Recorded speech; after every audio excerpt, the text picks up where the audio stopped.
भगवद्गीतेत श्रीकृष्ण म्हणते ते की वेदव्यास सुद्धा मीच आहे. तुम्हाला पूर्ण भगवद्गीता वाचायला वेळ नसेल, पण ही 1 मिनिटाची रील बघायला तर नक्की वेळ असेल. तर ही गोष्ट चालू होती ऋषी पराशयापासून. ऋषी पराशय जंगल पार करून यमुनेच्या तटापाशी येते. ती त्यांना तट पार करायचा असतो. त्या तटाच्याच कडेला एक नाविक जेवाय बसलेला असतो.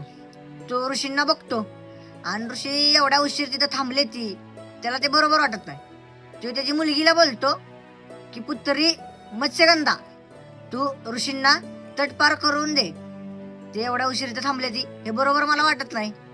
मग मत्स्यगंधा ऋषींकडे जाते आणि ऋषी आणि मत्स्यगंधा तट पार करत जाते. मत्स्यगंधा ऋषी पराशयांना घेऊन यमुनेत जाते आणि ऋषी पराशयांची नजर आकाशात पडती तर त्यांना एक असं नक्षत्र दिसतं की त्या नक्षत्रात जन्म घेणारं मूल हे तेजस्वी जन्मतं.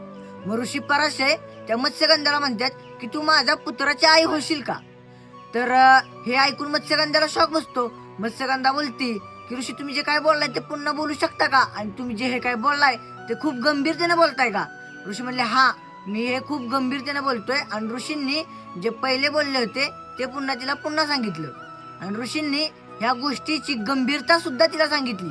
हे सगळं ऐकून मत्स्यगंधा म्हणाली ठीक आहे, मी तुमच्या पुत्राची आई होईन, पण माझे 2 शर्त आहेत. त्या शर्त तुम्हाला मान्य करावे लागतील.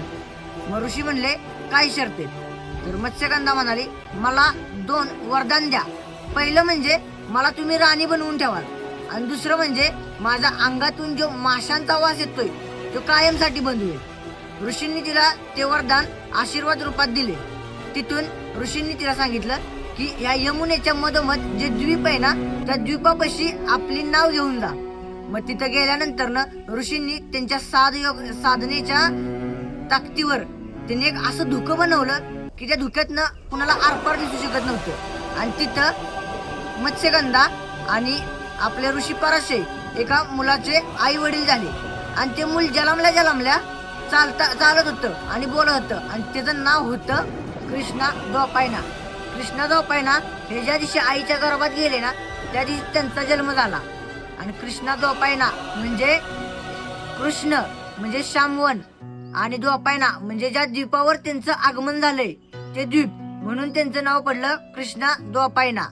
आणि त्यानंतर ना त्यांची आई ही सत्यवती या नावाने ओळखली गेली आणि कृष्णा द्वापायना हे वेदव्यास ह्या नावाने ओळखले गेले.